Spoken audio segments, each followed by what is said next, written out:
BRS leader Secunderabad cantonment MLA Lasya Nanditha car ప్రమాదంలో మరణించారు. పటాన్ చెరువు ఓఆర్ఆర్ రింగ్ రోడ్డుపై జరిగిన రోడ్డు ప్రమాదంలో ఆమె చనిపోయారు. పటాన్ చెరువు ఓఆర్ఆర్ దగ్గర ఉదయం 4 గంటలకు ఆమె ప్రయాణిస్తున్న కారు అతి వేగంతో అదుపు తప్పి రైలింగ్ను ఢీకొట్టడంతో ఈ ప్రమాదం జరిగినట్లు తెలుస్తుంది. కారులో ప్రయాణిస్తున్న సమయంలో లాసియా నందిత సీట్ బెల్ట్ పెట్టుకోలేదని, ప్రమాదం జరిగాక కారులో ఉన్న ఎయిర్ బెలూన్స్ ఓపెన్ అయినా ఆమెను మృత్యువాత నుంచి తప్పించుకోలేకపోయారని తెలుస్తుంది. కారులో ఆమెతో పాటు ప్రయాణిస్తున్న ఆమె పిఏ ఆకాష్ తీవ్రంగా గాయపడగా వారిద్దరిని మదీనాగూడలోని శ్రీకర హాస్పిటల్కు తరలించారు.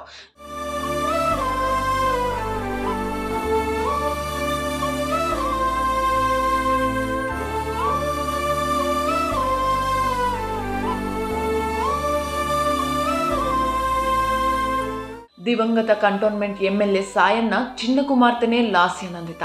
2023 ఫిబ్రవరిలో సాయన్న మరణించడంతో ఆ స్థానం నుంచి తెలంగాణ అసెంబ్లీ ఎన్నికల్లో లాసియా నందిత పోటీ చేశారు. ఈ టికెట్ కోసం స్థానిక నేతలు కొందరు గట్టి ప్రయత్నాలు చేసినా నందితపై మాజీ సీఎం కేసీఆర్ నమ్మకం ఉంచారు.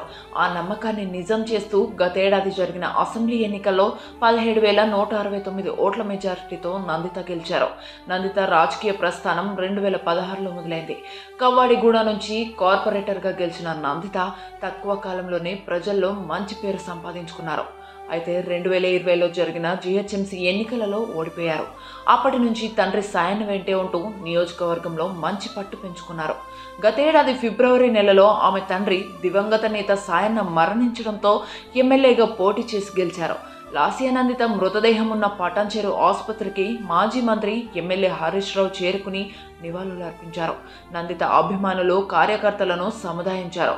ఎంతో రాజకీయ భవిష్యత్తు కలిగిన కంటోన్మెంట్ యువ ఎమ్మెల్యే లాసియా నందిత అకాల మరణం చెందడం ఎంతో బాధాకరమన్నారు.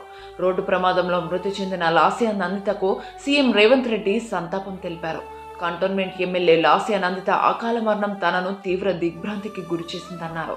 నందిత తండ్రి స్వర్గీయ సాయన్నతో తనకు సన్నిహిత సంబంధం ఉండేదని గుర్తు చేసుకున్నారు. ఆయన గతేడాది ఇదే నెలలో స్వర్గస్థులవ్వడం, ఇదే నెలలో నందిత కూడా ఆకస్మికంగా చనిపోవడం అత్యంత విషాదకరమని విచారం వ్యక్తం చేశారు. లాసియా నందిత కుటుంబానికి ప్రగాఢ సానుభూతి తెలిపారు.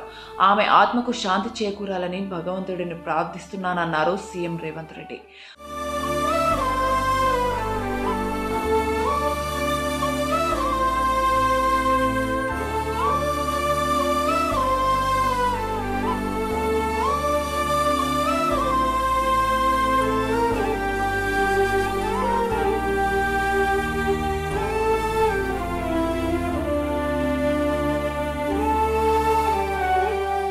లాసియా నందిత మరణం పట్ల బీఆర్ఎస్ అధినేత కేసీఆర్ సంతాపం ప్రకటించారు. అతి చిన్న వయసులో ఎమ్మెల్యేగా ప్రజామన్ననలు పొందిన లాసియా నందిత రోడ్డు ప్రమాదంలో అకాల మరణం చెందడం ఎంతో బాధాకరమని విచారం వ్యక్తం చేశారు. కష్టకాలంలో వారి కుటుంబానికి బీఆర్ఎస్ పార్టీ అండగా ఉంటుందన్నారు. శోకప్తులైన వారి కుటుంబ సభ్యులకు కేసీఆర్ తన ప్రగాఢ సానుభూతిని తెలిపారు. లాసియా నందిత మృతి పట్ల బీఆర్ఎస్ వర్కింగ్ ప్రెసిడెంట్ మాజీ మంత్రి కేటీఆర్ సంతాపం ప్రకటించారు. లాసియా నందిత మరణం తనను షాక్ గురి చేసిందన్నారు. గత వారమే లాసియా నందితను కలిశానని, ఇంతలో ఇలా ప్రమాదం జరగడం చాలా బాధాకరమని తనతో దిగిన ఫోటోలను ట్వీట్ చేశారు. ఒక యువ ఎమ్మెల్యేను, మంచి లీడర్ను కోల్పోవడం చాలా దురదృష్టకరమని విచారం వ్యక్తం చేశారు. కష్టకాలంలో లాసియా నందిత కుటుంబానికి ఆ దేవుడు తోడుగా ఉండాలని కేటీఆర్ ప్రగాఢ సానుభూతిని తెలిపారు. కంటోన్మెంట్ ఎమ్మెల్యే సోదరి లాసియా నందిత రోడ్డు ప్రమాదంలో మరణించడం దిగ్భ్రాంతికి గురిచేసింది. చిన్న వయసులోనే ఎమ్మెల్యేగా ఎన్నికై తండ్రి దివంగత సాయన్న బాటలో ప్రజాసేవకు అంకితమైన లాసియా నందిత అకాల మరణం అత్యంత బాధాకరం. లాసియా నందిత పవిత్ర ఆత్మకు శాంతి చేకూరాలని భగవంతుని ప్రార్థిస్తూ వారి కుటుంబ సభ్యులకు నా ప్రగాఢ సానుభూతి.